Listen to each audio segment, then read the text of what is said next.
You're listening to the Tag Team Podcast, the podcast that is a WWE Network companion, currently covering 1984 WWF Tuesday Night Titans. And now here are your Tag Team Podcast hosts, Jeff Jones and John Burke.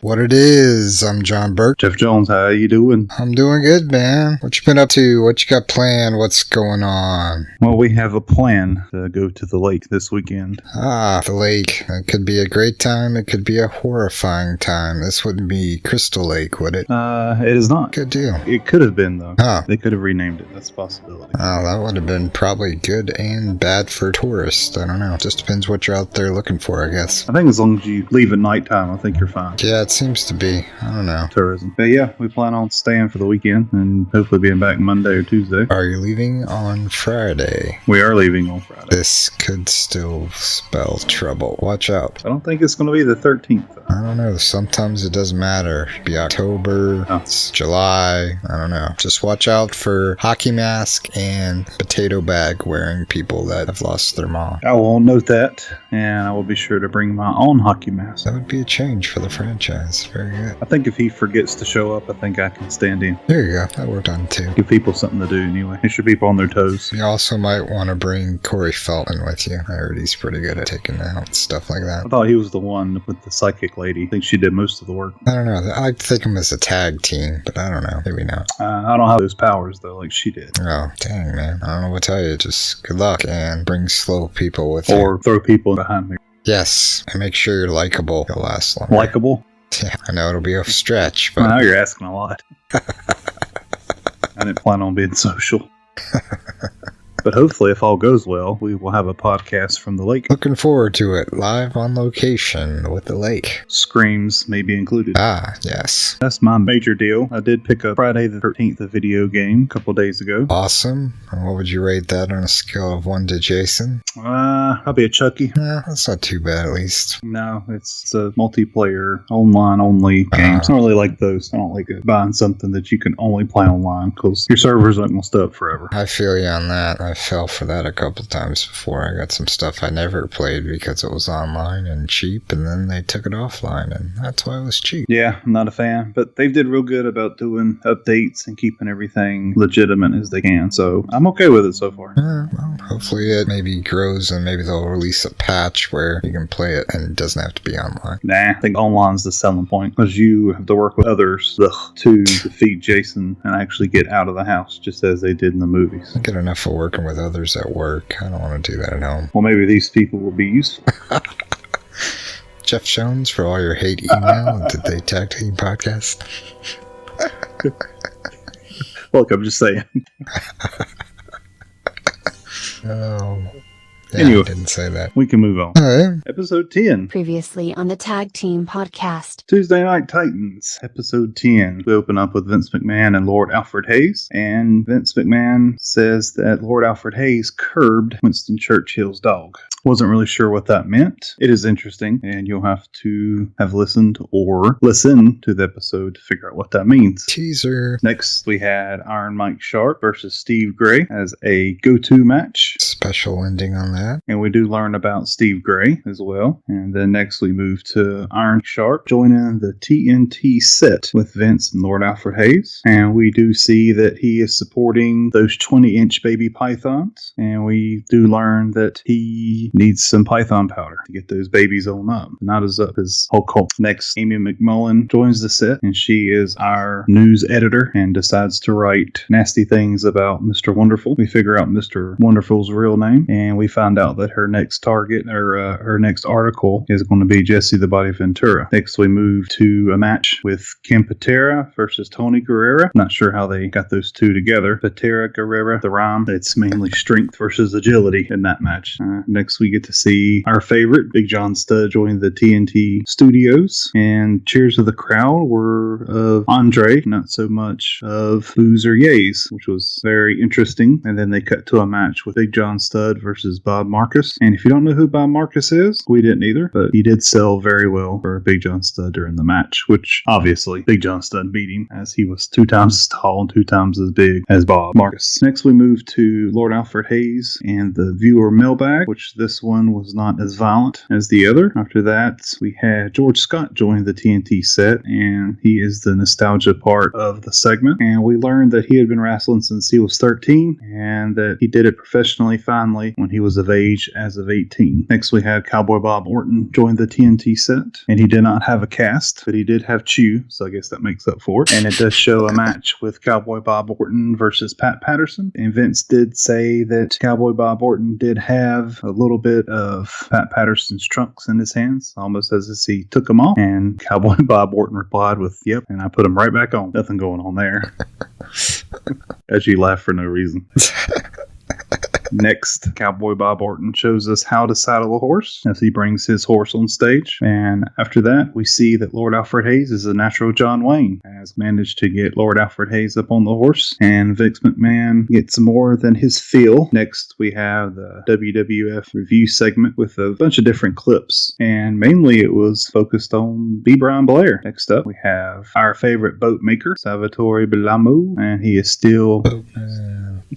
And we do see whenever he joins the stage and he sits down, he does look a little lost. Still very, very soft-spoken until finally one of the production staffs asks him to speak up. And Vince finally yells at him to speak up. And then we cut to a match with Salvatore Bellomo versus Bob Backlund. And if you were to view that match, you should say that he should just stick with building boats because he did horrible in that match. After that, Mr. Bellomo cooks some real Italian food. And he didn't have anybody to help him. He actually went out there and he cooked it himself with Vince and Lord Alfred Hayes. After that, we cut to the last scene of the episode where we have Vince, Alfred, and Salvatore Bellomo eating some Italian food. And we did notice that the pizza was hot. That was episode 10, and this is episode 11, October 2nd, 1984. I didn't see it on YouTube, so I guess YouTubers need to get with it and start uploading more clips and putting this stuff up there so the people that can't afford $9.99 a month can watch it for free. Sharing is caring, folks. Ready to do some territory talk, Jeff? I am. Let's talk about it. Let's talk May 1984 timeline with territories. Wrestling territories. And for you youngsters out there, wrestling territories is something that may be foreign to you, but at one time in the United States alone, there were 25 or 30 wrestling territories that were headquartered around the country. Last time on Territory Talk, we talked about Mid-South, which later became Universal Wrestling Federation, and we also talked about Universal Wrestling Federation as it was not copyrighted, and two other territories or promotions picked it up, one of them being Japan. This time, we're going to talk about Texas. Bosley, if you will. Forget this crap, I got my own commercial now, I'm not doing this petty shit without being paid more. I'm out of here. Later, ass. Or if you won't, let's go to commercial. Hi, I am Bosley and I am here with Hulk Hogan. Hulk, thanks for being part of this promo for the new Tag Team Podcast Shop campaign. Sure, no problem. For each shirt or item sold, a portion goes to the Tag Team Podcast to help fund the web bandwidth cost. We have shirts starting at $24.49. Wow, that's unbelievable. If you sold all those shirts, where's my percentage? Hulk, you don't get a percentage. Some of the money goes to the Tag Team Podcast since they are their shirts. Those are my shirts. I've got a right to sell them. Do you want to cash me outside? How about that? That's not what I want. Look, man, I made a mistake. I apologize. I was a real horse's ass. That's what I thought. To visit the Tag Team Pod Shop, go to shop.spreadshirt.com/the Tag Team Pod Shop, all one word, or click on the link in the description of this podcast or on the side of the web page. Do it. Brother, I guess I blew that one. It's okay, Hulk. Our listening audience are used to it. That's for damn sure. So I guess Bosley is not with us for right now, so no territory talk. Did you pay him this week? I did show off the pink and the yellow for our Bosley man that I was able to do. I thought he liked our Monopoly money that we were paying him. I think maybe we should have stuck to one color. I think he's getting smart that money doesn't usually come in two different colors in the U.S. Well, he's still over in the U.K., right? Yeah, I think it would have helped if we would have paid him in the same color consistently. Do you think the man with the monocle kind of gave it away? Possible. I hate that guy. We wouldn't give him any peanuts. No, he was making making pretty good Monopoly money, I thought. I thought we had a good thing going. Yeah, I think he'll be back in the end. They usually all come back. To quote Vince McMahon. Exactly. Maybe we can hire him back and make him do dirty stuff. Take that however you want. Do the harder territories and all that mess. Oh, yeah, of course. Yeah. Yep. Not sure where you were going with that. Those harder, dirty territories of Texas. That's right. It's going to be a hell of a coverage there for Texas. We might need him after all. Yeah, we'll probably have to pay double Monopoly money for that. I mean, double U.S. standard currency for that. Yeah, I think that we should start applications and see if we can get any takers. Yeah, if we don't hear back from Bosley, we might have to have some fill-ins for a little while. So look forward to job interviews, I guess. That sounds like fun. Love interviews. Well, that sort of killed that, I guess. Yep, let's do some recapping. Episode 11, Tuesday Night Titans, October 2nd, 1984. We're joined by Vince and Lord Alfred Hayes. You remember what the call this time? If I recalled it correctly, they were sad that Princess Diana's baby was not named after Lord Alfred Hayes. You're correct, sir. And that he felt that Harry was still a good name, though. Don't it make you feel old to know that Harry is married now? Yes, I was about to just ask you the same thing, and has his own kid. Okay. Yes, the future. I'm depressed.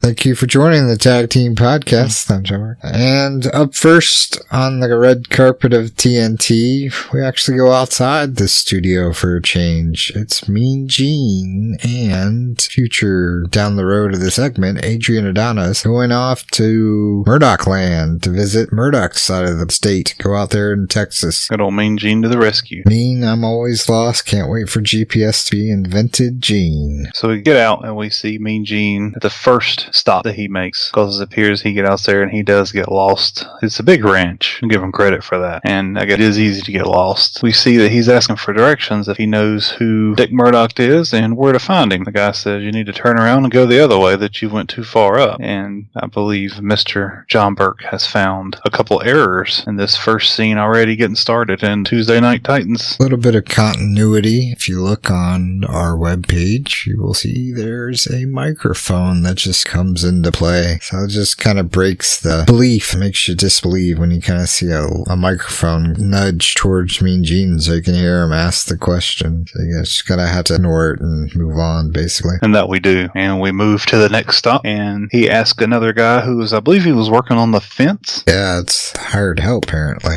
And he asked him, dude, does he know who Dick Murdoch is? And he says, yes, he's the meanest guy ever, but he's not here. He believes he is on the other side of the pasture with the horses. So off we go. Stop number 3. Stop number 3, the kids and the horse that doesn't like microphones. Me and Gene try to ask the kids a question if they knew where Dick Murdoch was, and that horse saw that microphone coming and it said, I guess it's been beaten by microphones before. Probably. This is a very zoo-tastic episode of Tuesday Night Titans, I may say so. There is a lot of animals. Some were not harmed in the making of this episode. Some are lucky to be alive in the making of this episode, but we will touch on those for sure.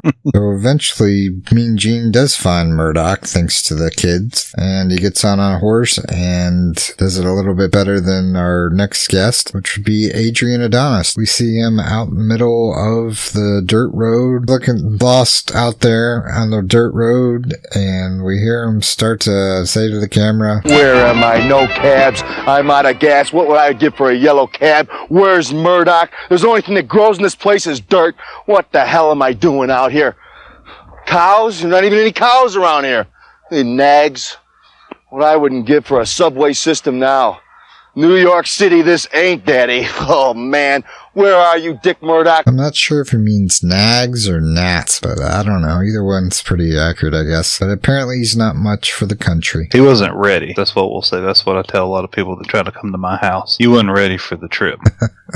Too far out of civilization. He ain't having it. He doesn't like it. But we do see Adrian Adonis does finally find a truck that was willing to pick him up and take him to find Dick Murdoch, which I believe, if I'm looking at everything, it looks like maybe Dick Murdoch has a compound, and maybe those are all of his hired help on that road, maybe? It seems like that. He said he had like 12 miles that way, 4 miles this way, 6 miles the other way. So yeah, apparently it is the Dick Murdoch compound for sure. Adrian Adonis attempts to get get into the truck of the front seat, which is where champions ride in the front. They don't ride in the back. And there was chicken poo all over the front seat, and he decides it's better for him to hop in the back instead of the front, riding shotgun. And kids don't try that at home. And off they go to find Dick Murdoch. And then we cut into Mean Gene and Murdoch walking to his home. And once he goes in, we find him at a bar. And walking through the bar, we see a picture of the Duke. John Wayne's on his wall, and we find out that Dick Murdoch sees John Wayne as his idol. And then they go back outside in the field, where Adrian finally decides that it's time to catch up with everybody. Gene Murdoch and Adrian get involved in a cattle roundup, and Murdoch teaches Adrian Adonis how to properly rope a steer. This is where PETA should turn away. They were trying to bulldog that poor bull, and it was having no part of it. And I never knew a bull's head could turn to that degree and not snap off. It was almost like at a 180-degree turn, and it was just not going down like they wanted it to. Picture an owl, the way it turns its head all the way around. That's how that cow's head was turned, which is actually normal, because once the head goes far enough around, the cow will automatically roll over, obviously for health and safety concerns, but it doesn't look pretty at all. No, it does not. But eventually they get it down. It takes two of them, and we learn that Adrian's a little bit better at roping a wooden steer than he is at trying to bulldog a real one. And then we go to Adrian attempts to mount a horse. Too bad Vince McMahon isn't there to give him a helping hand on that first run, which we do have a gif of Mr. Adonis promptly going up to get on the horse and promptly exiting the horse in one solid motion. This is American's Funniest Home Videos type of work, and it was great. They probably could have learned a thing or two from Mean Gene, who didn't seem to have as much trouble, even though he was in a suit and nicer tire all around than Mr. Adonis. He just didn't know where he was going. Yep, I think that could possibly have come into play. Next up, we have Bobby the Brain Heenan's long-awaited debut. He comes onto the set, brags about himself, and they go to a match in Minnesota, which is kind of a slap to Vern Gagne. Not only did Bobby the Brain just come from the AWA, which resides in Minnesota, he's going to go back for his debut as the manager for Big John Studd. And while on the TNT set, we learned that he's not a very liked person, as when he first entered the stage, the boos, the many boos. But we learned also that he's used to it, because ever since he was a young boy, people were very jealous of him due to him having everything. He was always the smartest person, never did homework, always got hundreds. And that's why Bobby claims he is the Brain, due to him taking Ham and Eggers, which are horrible wrestlers, and making them into wrestling stars, not like they do now. I have to object for Ham and Eggers. That's one of my favorite tag teams. That's why they're stars. Exactly. And now he is managing Big John Studd, and they have talked, and the Brain is wanting to guide him to championship glory. I was trying to figure out in my back of my head, and I wish I knew why George the Animal Steel was in the ring. Was that poor Big John Studd's opponent? I mean, he was walking around pretty close to both of them, and they didn't look like they wanted to go after each other. Was this his tag team partner for a match? Because we know Fuji was his manager, and that would make him a heel at the time. So I was really trying to figure out what's the storyline that I'm seeing in front of me. But then I just said, move on. I did the same. I noticed he was in the ring, but I figured George just got loose. And Mr. Fuji hadn't got back to found him yet. Fuji! At least I was hoping that's the case anyway. 'Cause, yeah, he'd have had a bad day if that would have been the case. Yep. He'd have had a really bad day. Might have tossed some sense into him. I don't know. We go back to the set, and then Bobby the Brain Heenan explains to us why he is not a weasel. Weasel's a thing that at night sneaks into a chicken house and gets his prey. He's a thing that does things behind people's back. He's a furry little animal that crawls around the ground. He's worse than a snake. I'm not a weasel, but people think I am, like I told you before, because they're jealous of me. I have hands, I don't have paws. I don't have fur all over my body. I do not own a tail, and I do not sneak around at night and capture things. I use my mind, I use my brains, I negotiate. I sit in my man's corner, and I guide him to the top.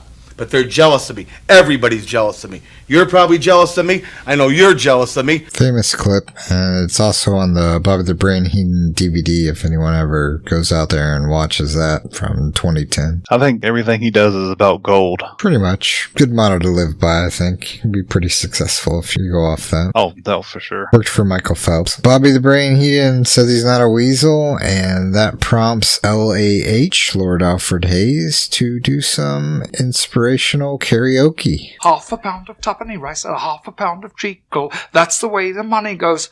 Pop, goes the weasel.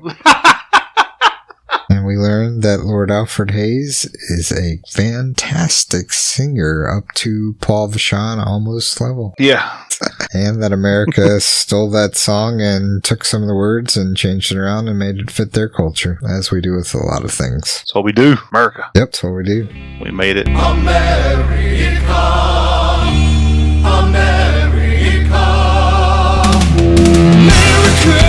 Yeah. Coming again to say, yeah, America. Yeah. Freedom is the only way. Yeah. Next, we have Mr. Sergeant Slaughter and Smirnoff. They go to a clip of that match. And the first thing I noticed on this, there's no Terry Daniels. I guess he was probably with him with mind and spirit, but not in body. Oh, he was definitely there in spirit. Definitely. Second thing I noticed, as Mr. Slaughter went around shaking hands, kissing American flags, and holding babies, that Mr. Freddie Miller was in attendance, but for some reason, on commentary for this match, we only hear Vince. So I wonder what happened there. I would like to hear that backstory of why that happened. Was it bring your lackey to work day or something?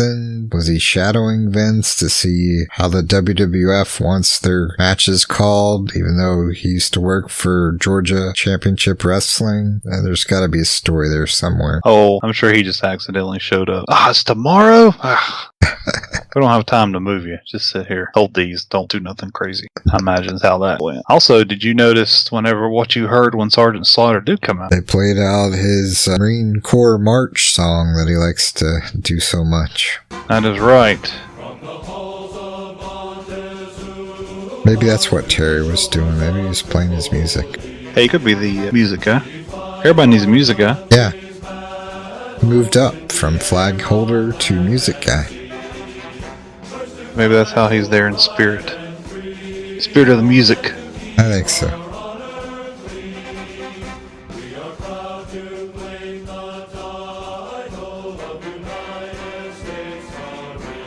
Did you catch any notes from the wrestling match here? Boy and how. I saw that Mr. Slaughter got Pearl Harbored, or as Mean Gene would say, December 7th, 1941, by Mr. Smirnoff, who was getting tired of waiting for Slaughter to shake all the hands and high-five people, which I can't say I blame him on that. If more people would do that to Paula Orndorff, we'd probably have quicker matches on his part too. Then Smirnoff throws him into the post, and I noticed that I think Slaughter wanted this to be a bloody match, but he didn't quite get what he was looking for, so he had to tuck that away, and we'll see that a little bit later. But he looked like he was trying to already just go for the slicing and juicing there, but missed it, so he just played it off, and they continued their match. Yeah, I was curious what he was up to after he hit that pole, and he kind of stammered and kind of sat there for a minute. Well, yeah. Did the remote controller get unplugged, or what happened? Is he going to get up and do anything? Checked his forehead. A movie did a lot in this match. That's too funny. It was very entertaining. Slaughter summons the future and becomes Hollywood Hulk Hogan, takes his belt off and starts whooping Smirnoff with that. And as we know from WCW, that's totally legal and no disqualifications if you wore it in the beginning of the match and the ref didn't say you couldn't use it. I was going to ask you where the referee was in this match.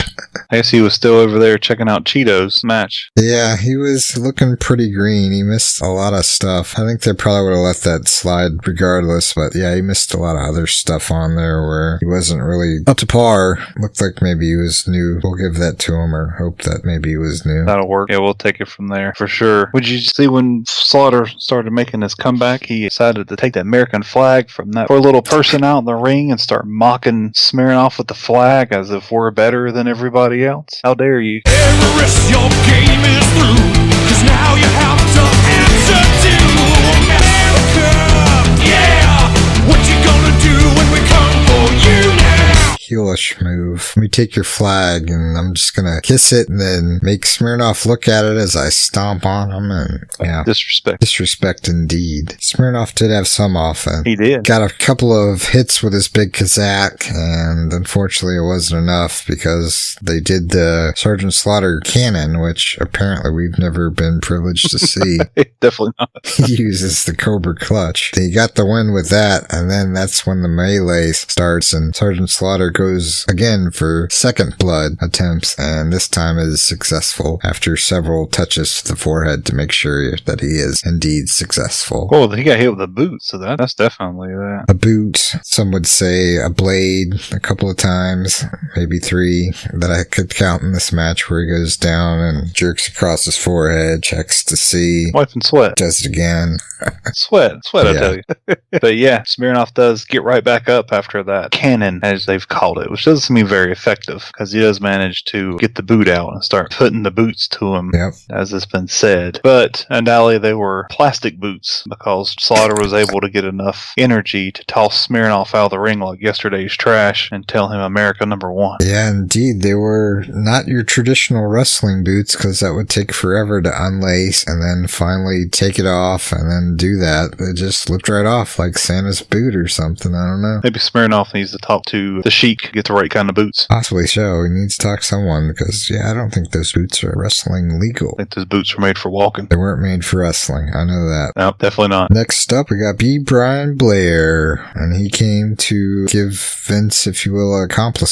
He complimented him on the show, said he likes it, and insults him by saying his grandmother also likes it. You know, my grandmother, I'm real proud of my grandparents. They're very close to me, and she watches the show. She's not really into violence and sports too much, but she really enjoys this show because there's always a variety of entertainment. There's always something different, something unusual is always happening, and it's always good to see a show like that where you can sit back and watch and never know what's going to happen. So I'm not sure that's a demographic that Vince is trying to go for, 80 to 90-year-old women. I don't know, maybe it is. I think that's what you call a backhanded compliment. Yeah, for sure. Compliment insult right there. Great show. My grandma likes it.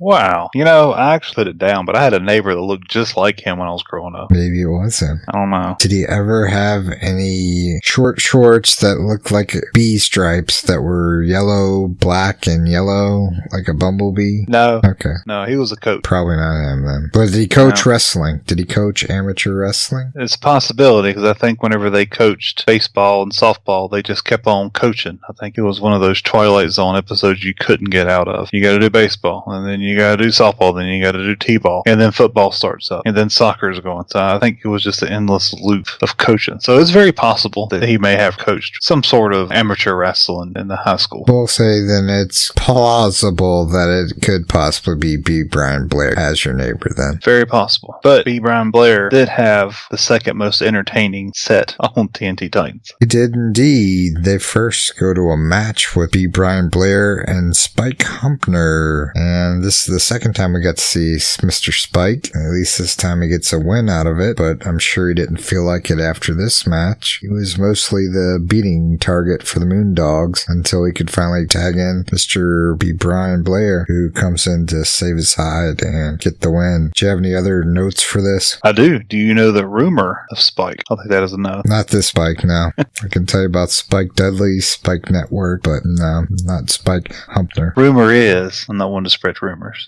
just what I researched, that Spike had actually married Bruiser Brody's daughter, Michelle, and once they got divorced, the Bruiser pretty much blackballed Spike completely out of the wrestling business completely once they got divorced. That's what I'd tell people if they saw that match too. But plausible. But watching this match, I'd say it just wasn't that good. But I'll go with that. Yeah, the Moondogs kind of remind me of the Bushwhackers, just less entertaining. Yeah, and they got away with some twin-like magic with this referee. He didn't see a couple of tags because they kind of look a little bit alike in their weird hairstyle, and they're at least smart enough to know they're a tag team and they should wear similar attire, unlike Mr. B. Brian Blair and Spike, who went solo in their match in their attire.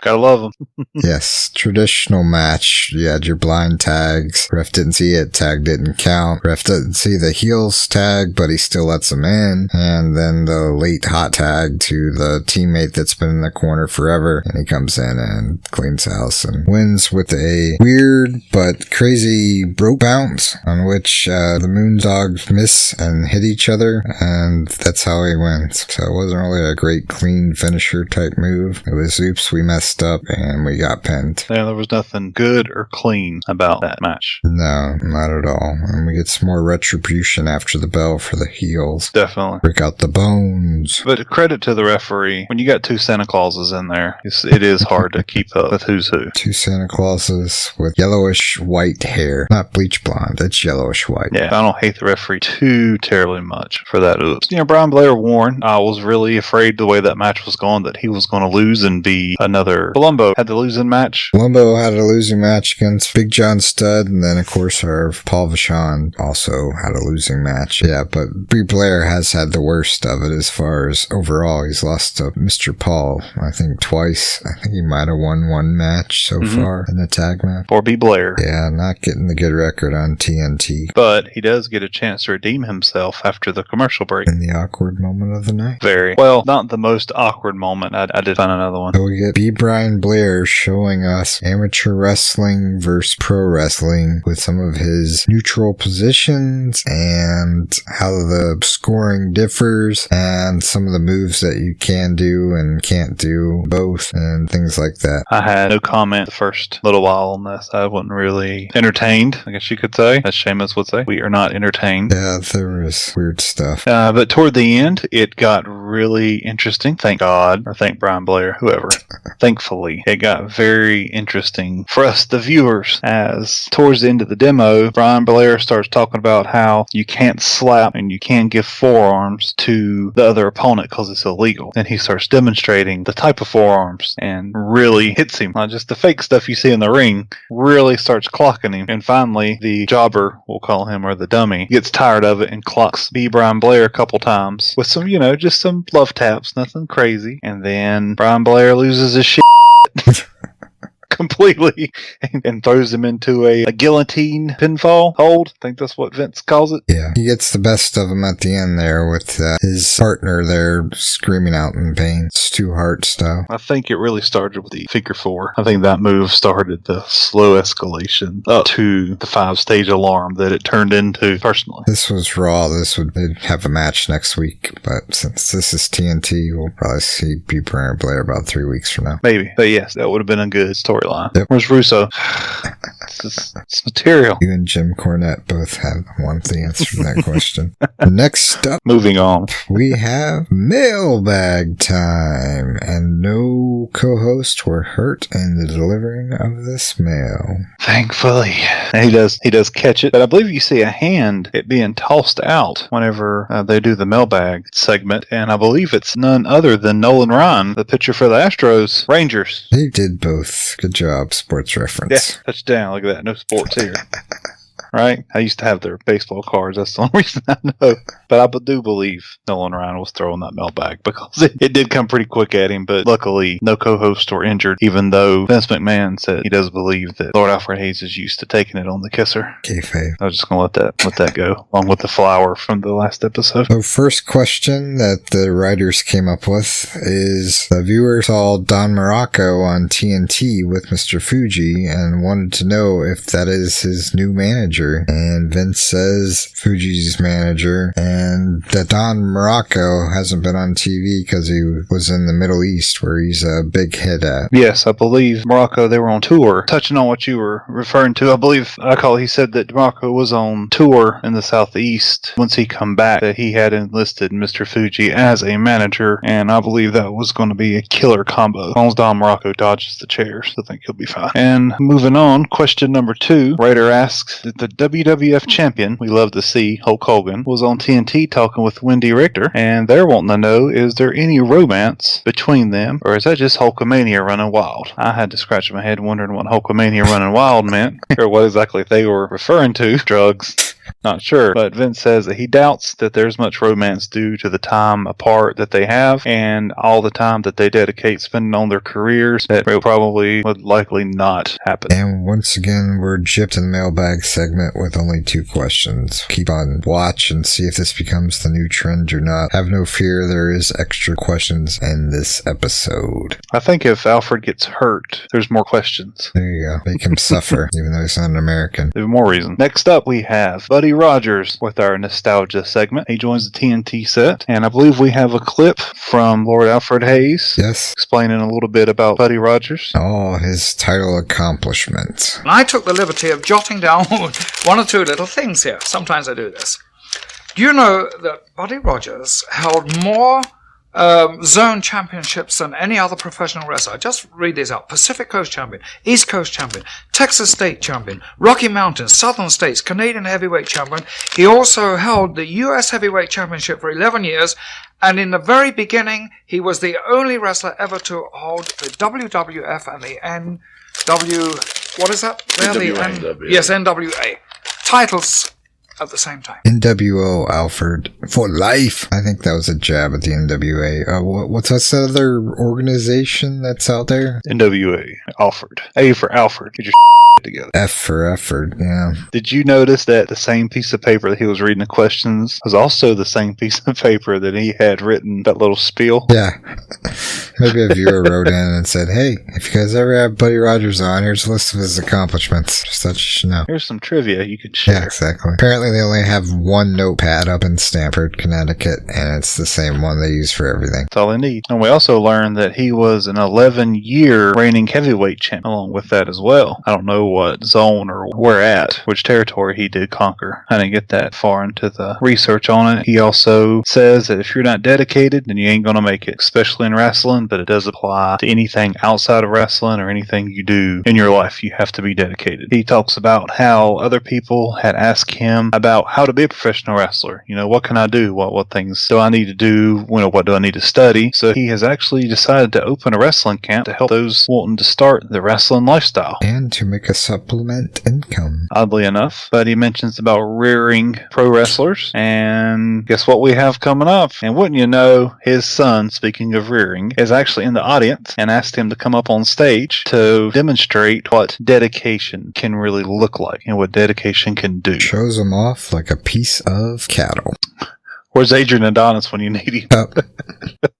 Personally, I think we need to get him some Python powder because his guns are a little shabby for 3 years of dedication. He needs to train more and say his prayers. Python powder and Python pill pack. Definitely. So Vince says, put your shirt on, and finally he does. And we tried to find some information on Mr. David Rogers, but there's not too much out there, so we're guessing that he never made it to that first match, and this was a big waste of 3 years. R.I.P. David Rogers. R.I.P. In your career.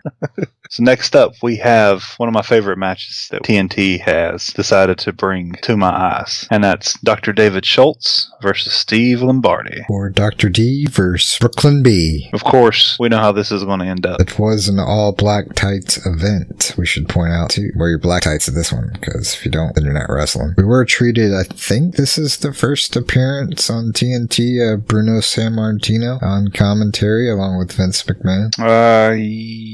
Yes. I didn't catch who was commentating with him, but yes. Now that you mentioned, the voice does kind of sound familiar, so I'm going to go with yes on your final answer, yes. Brooklyn B did get a little bit of offense in, more than I thought he would get, but yeah, ultimately Dr. D, big slam, elbow drop from the second rope was too much for him, and he gets the pinfall. It's a spinning elbow. Oh, sorry, Vince. A spinning 360 elbow of death. Yes. Make sure we're calling it like we see it, straight down the line. And Dr. D requests for better competition after the end of the match, but does not really take it out on Brooklyn B, unlike the last two matches. So good for him. So some restraint. Save that beating for your wife and your mama. And your mama's mama. Bring them all down. Line them up. I'll slap them all. But he wasn't in the match as aggressive, as in character as we've seen him. So I just wonder if that's one of his first matches, one of his first house matches whenever he first got into the business. Because he didn't look as big either versus when we seen him on the second, third episodes. I think you might have just answered two questions with one observation. Not looking as big and was a lot more calm. So, no cocaine jokes? We're just going to move on? Yep, no cocaine jokes, no side effects from the pill packs or any of that. All right. Good for you, Dr. D. Good for you. The doctor, oddly enough. Some listeners may find the following clip disturbing. Parental discretion is advised. Next up, we got the new Bobby the Heenan segment that they're entitling Hearts and Flowers. Not sure where that name came from, but that's what they called it, so that's what I'll call it. And it's basically Bobby the Brain Heenan taking questions about relationships. It's become Loveline. For the 80s. Yep, for 84. But you don't have the professional love doctor. Nope. Yeah, you better not touch that because you're probably going to get a disease. You might want to go to the doctor. That's the best. Yeah, it's not normal. Those were the best ones. Anyway. First question they asked was the person that wrote in, that was anonymous, but Vince says all were ladies. They were told that wrestlers make great lovers. Heenan comes back and says, yes, second best lovers in the world. Vince says, what is the first? Heenan says, managers. Fact. That's Fuji.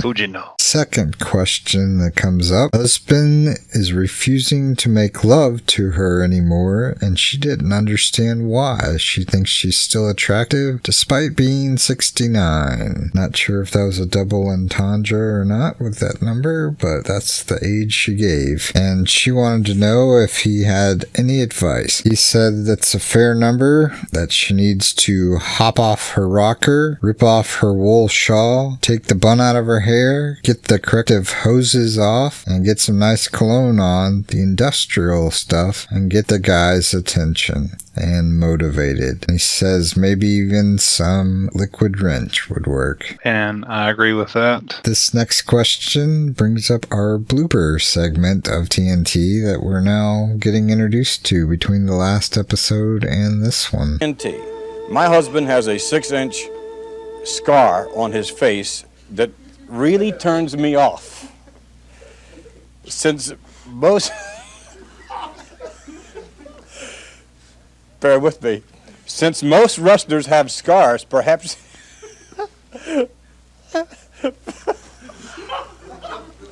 So eventually Vince gets the question out. Since most wrestlers have scars, she wanted to know what she could do, basically pretend like it come over as a turnoff. And Heenan's reply was, she should probably be thankful that he has 6 inches of anything, whether it's on his face or in the backyard or in the garage. Because she sounds like a very lonely lady. And Vince says that wrestlers do have scars. Point is well taken. I mean, almost every professional wrestler, I mean, you can look at your forehead, you have scars. And we learned from this episode that Sergeant Slaughter just gave himself a new scar during his match with Alex Smirnoff. So yeah, it's amazing that wrestlers all have scars on their foreheads and about the same places. Coincidence. Totally coincidental. And then Heenan finished up to say that she could always do a reverse and put a bag over his head and pretend. I miss those witty comebacks and those witty quick thoughts. Next up, we have Iron Sheik, and they go to a match with him and Billy Travis, or as we came to know him as, Billy Joe Travis. Maybe he's only Billy Joe when he wins, and when he loses, he's Billy Travis. Spoiler. I don't have too many notes on this other than Camel Clutch, also known as the Steiner Recliner for those old, not quite old school matches. And we noticed toward the end of the match that Sheik tries to grab the mic for a victory speech, and Fink tries to grab it away from the Sheik, smiling as if stealing candy back from a baby that just took it, which is ballsy. Yeah, new kind of rivalry going on with Fink and Iron Sheik. This is the second match where the Sheik was a little pissed off that he didn't get as much mic time in as he wanted, but he did manage to get mic time on this one twice, and what did he do to take advantage of it? Said the same thing twice. Awesome. In a different language. Upcoming feud. Yep, all in his Arabic language, which will be a new trend for this segment coming up as well. Which there's nothing wrong with that, by the way. No, nothing at all. ISIS, if you're listening, we love you guys. They had Vince solo for that match as well. It was just Vince by himself, or possibly Freddie Miller held hostage again, and we just couldn't see him on camera. Did you catch the noise on this one? There was like a metal tray type noise at the 1 hour, 14 minute, 32 second mark. Something just goes clang, clang, clang. I did, and I thought they were going to do some music, like live band music, and I figured that that's what that was. Maybe S.T. Jones is back with the drums. Could be, but it's not. We'll blame the animal on set for knocking something over. I don't know. I didn't see anything that would represent that noise, but who knows what it actually was. So the Sheik starts talking Arabic throughout this interview, and at one point, I bet you probably didn't catch this, but I did, he starts mentioning Tito Santana, and I guess they're going to form a tag team from what I gathered. So here's what I got. So go to Iranian Mexican. Jamila, give me that Iranian Mexican. Where was that Iranian Mexican? So they're going to become the Iranian Mexicans is what I got out of that he's going to form a new tag team. I got, give me the Irani magazine because I'm in the magazine, and then he holds up a book with him in the magazine. I thought he was saying magazine. No way. So go to Iranian Mexican. Jamila, Mexican. That Iranian Mexican. Mexican. Where was that Iranian Mexican. He was looking for Tito Santana. Well, we'll let the listeners decide, but we know who's right. You better start looking down Cheater Alley. So I thought it was nice that he wanted to form a tag team with Tito. And it does make sense since Tito is a cheater and so is Mr. Iron Sheik. And they had that feud in the last match where he's like, whoa, you can bring your own refs to matches? I never even thought of that. Let's do that, Tito. You got some good ideas. So I could see why they'd form a friendship. He's been hiring women to dance around. He's been doing it all wrong. Yep, exactly. He could just have his own referee. If he get a translator, that'd be great too. Saying. Yeah, it was a brutal interview for the parts that he did take liberty to actually use English for. He basically shows us his famous club juggling that he likes to do, where he uses the clubs and swings them behind his back type deal, supposedly weighing 75 pounds each. He's very proud of this. He goes on for years later to always talk about it. I don't know if it's a huge deal over in Iran or if it's just something that he's always been good at or what, but to him that's like his go-to, this is what I can do. It is major. He does mention while he demonstrates his workout that he will pay anybody, any athlete, $20,000 if they can outdo him during his workout. If he says they can do 10, he can do 20. He's going to double it. Back then, $20,000, you might as well add like an extra zero or something to that because, I mean, this is 1984 money and it's a little bit cheaper for things back then compared to now just due to inflation and stuff. I mean, we got gas at $1.10 a gallon. Just add an extra zero on that for comparison. At least, yeah. Still a lot of money now. I take it. Oh, yeah. Buy something nice with that. For sure. Oh, by the way, speaking of the $20,000 challenge, the line doesn't start behind me. So anybody wants to step up, by all means, feel free to step up and get your money. I'm thinking if Andre wanted it, he could probably just get the money. Yeah. I would think if anyone had a chance, Andre probably should be able to do this challenge, but something tells me he probably won't. I don't see that in his career. I don't know if they ever feuded, to be honest with you. I'm sure they did, but yeah, I don't have anything that comes to mind right off the bat, but seeing how they're both pretty big, I'm sure some house show somewhere they fought each other. Well, I'd definitely love to see that. Oh, did you notice once he got finished with his arm exercises, flailing arms, that he asked the ladies to cover his shoulders with his robe, and I believe it's the lady in red didn't really know how to open the robe. She kind of fumbled and started smiling at him as she was kind of fumbling the robe, and eventually she just threw it on his shoulders, only for him to shrug it off as he laid back. What an ass. Yeah, he didn't want it on there despite saying that he wanted it on there. Kind of awkward and weird request. I guess that's just a show. Oh, see, look, they just perform on command. Yep, exactly. For no reason.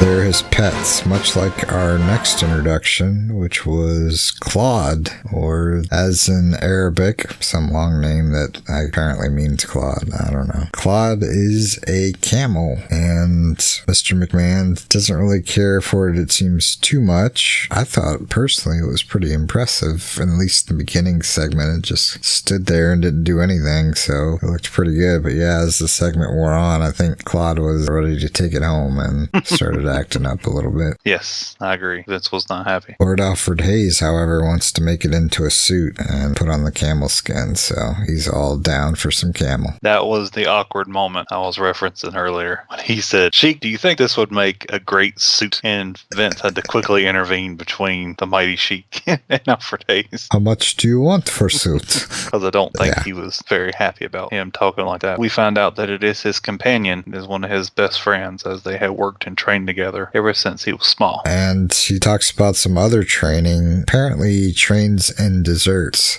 So I'm guessing maybe pudding or jello. Those would be the most practical to train in, as opposed to like a giant cake or donut or something like that. I don't think him as a pudding guy as much as maybe a pineapple upside down cake guy. Maybe there's an Iranian equivalent to pudding or jello. I'm not really sure on what they would have over there for dessert. Maybe it's something totally different. He was bragging about training in dessert and 120 degree desserts. Something that had to be heated for sure, so maybe not pudding, but at any rate, he was very impressed that he could train in desserts without any water. 3 days. 4 days, I believe is what they said. Yeah, okay, whatever. Do you have milk? Because, most desserts go pretty good with milk, so if you don't have water, it's understandable. Woo, didn't have water. Okay, whatever. Calm down. And did you notice that the camel was always better than Sergeant Slaughter? Well, camel probably would bleed faster,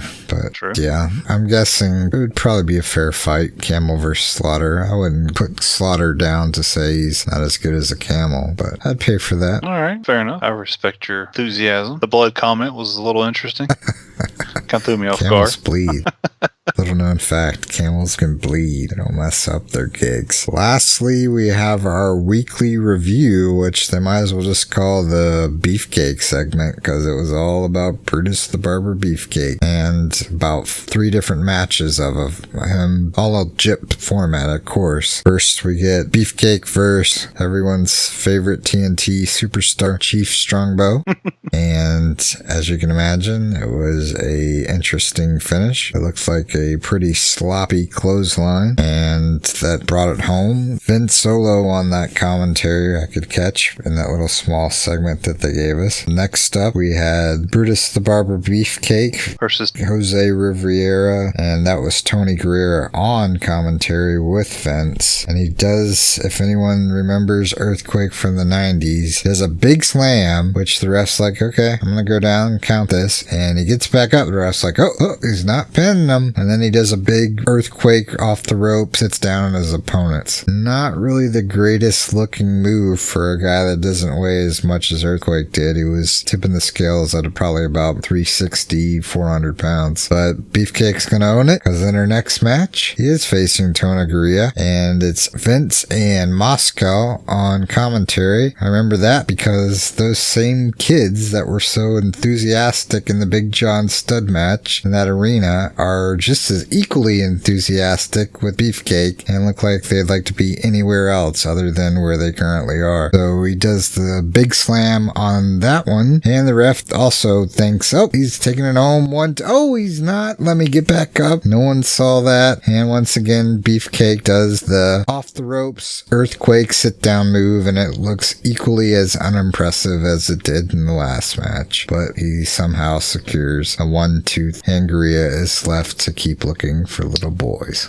Yeah, I'm never really impressed by the match reviews anyway. And the last part of the segment, I think it could be better, I guess. I can understand some of them. Sometimes, like, okay, here's some guys you hadn't seen before, so we want to introduce you to them. Well, you just introduced me to the same guy 3 times. You don't have anyone else that was up and coming, or someone that maybe we hadn't seen a lot of before. You just wanted to keep them in our mind for next week or something. So yeah, I'm disappointed in this one for sure. It seemed like a wasted spot. I still don't know what they were really going for. Yeah, it's not a great way to introduce somebody. I mean, if you've seen him on the set or something of that nature, or maybe he's been someone else's opponent or in a tag match, it's doable. But yeah, it's the first time seeing this guy. Here's his finishing move. Go. And Earthquake Slam. Go, go, go, go. No, don't jump. I think Vince said this was one of the few people they've ever seen a physique on him as he is. Very different looking fellow. That word kind of loses meaning as they say it like every episode about every wrestler. I don't really know what the relevance. What a physique. Look at the body. That guy works out. Yeah, okay, whatever. Nap, nap, nap, nap, nap, nap, nap, nap. Yeah, that's what I hear when you guys say that. Of course he works out, dummy. Yeah, wants to keep his job. He works out every day, wrestling 2-3 times a day. Of course he works out. No, he don't. It'll be a bunch of Paul Vachons. Look, if you got upset of lungs like that, you don't need to work out. I'm just saying. Just saying. Him and the Russian. Volkov, yeah. Nikolai Volkov. So, what did you notice on this one prior to any other episodes besides the Beefcake Mania going there at the end? Beefcake Mania was my main. What in the hell? kind of off the cuff there. I noticed maybe the Iron Sheik got more of a segment than the others. Yeah, it was all over. It was kind of a weird format because we didn't get our first match until like 19 minutes into the show. Kind of reminded me of SmackDown or something, where we're just getting a bunch of talk and segments and then, oh yeah, this is wrestling. Let's go to some of that. So it's more production, if you could say, more than anything. No action. More of, hey, get to know these people better. I think only Slaughter and Smirnoff and Dr. D and Brooklyn Brawler were the only two matches where they started off at the beginning, I believe. Everything else I think was joined in progress. I could be wrong with the Billy Travis match. That might have been. I wonder where Freddie Blassie was on that one. I do not remember seeing Freddie Blassie manage the Iron Sheik. He did not make a face anyway. Yeah, maybe he was over in Russia with Volkov. Might want to get the feds on that. I think having Bobby the Brain Heenan kind of made up for it. Yeah, for sure. He saved this episode because without him, it wouldn't have been as great of an episode. And I guess they kind of knew what they were getting since they had him for 2 segments and they weren't back-to-back segments. Something they don't do too often. But it wasn't horrible. It was good to see Bobby the Brain in his up-and-coming manager days, I guess you could say. We did have a creaky door that we noticed too throughout the episode. There was... It's like, really? You couldn't wait until they go to commercial to do that? Yeah, I guess Jimmy Snuka finally found that door. Maybe that's what it was. They were showing them how doors work just live there on the set. Door. Or maybe that was handle. Brian Blair kicking his buddy out the door. Then also something that was back, at least on the feed, was the live camera to record camera bleed over on the right hand side there. We put that on Facebook to make sure that people know that I'm not crazy and that this does happen. But for sure it was when they were queuing up a match or something, or the match ended and they were fast forwarding to the end or getting ready to stop it a little bit after what they actually showed us. You'd see it bleed over on the right hand side. Yeah, I can't wait till they fix the production, kind of get that screen aligned together, if they even notice it. Yeah, I don't think they did. Maybe on our regular TV it was pretty much lined up perfectly in 4.3, but in today's widescreen formatting and device of your choosing, it bleeds over. I was watching even some of this one on my phone, and since it all has to go into that horizontal format on a phone, you get the bleed over. You probably wouldn't if the Apple is able to go vertical, but bleed over on any device pretty much. Maybe that's what they were referring to in the best audio and video quality due to technical difficulties. I assume they couldn't get the audio and everything synced up to today's technology due to the old technology that kind of had to deal with. There was probably a lot of people moving behind the scenes and that they didn't have to worry about. I'd say for $9.99, put it in network somewhere all of episode 8 so I can see how bad this is. Let me be the judge. I'd love to see the footage that they couldn't put on TV because apparently it was too bad. Or maybe what didn't get recorded during the fire. Yeah. That'd be the only thing I can really think of. We see what they put on air sometimes, and we're like, really? You couldn't edit that out? So how bad was this that you couldn't edit that microphone out? So, looking for new stuff to make fun of next week, we got episode 12, and we're going to have Cheeto Santana. Some people call him Tito. And Mr. Announcer on this episode, Bruce Sammartino. And it's been an episode since we've seen Freddie Blassie, so he's coming back. And maybe he can explain to us why he wasn't with the Iron Sheik on his match with Billy Joe Travis. I got a feeling it's going to be the Sheik didn't need me during that match, and he was probably training another wrestler. Yeah, if I didn't know the future, I'd say this would be a good time to set up a feud between his current protege and his former protege from this match that he didn't even want to show up with him, but alas, that doesn't seem what's going to happen, so we won't even tease it. What do you want? You keep touching my leg. Episode 11, October 2nd, 1984. The Tag Team Podcast. Remember, tell your friends, tell your friends' friends, tell your family, tell your friends of your family, tell your family's friends to download the Tag Team Podcast. Follow us on social media.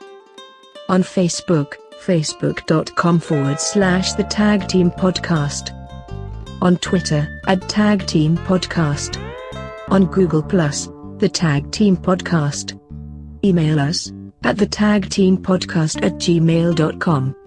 Leave us a voicemail on the tagline 6016544 tag, that's 60165444824. You can also listen on Soundcloud by searching the Tag Team Podcast. Thank you for listening to the Tag Team Podcast. Join Jeff and John next week as they continue to break down WWF Tuesday Night Titans. Stand up. Dance for that American man. Show him about your dance. How you make the Sheik happy, his pleasure time and his relaxing time.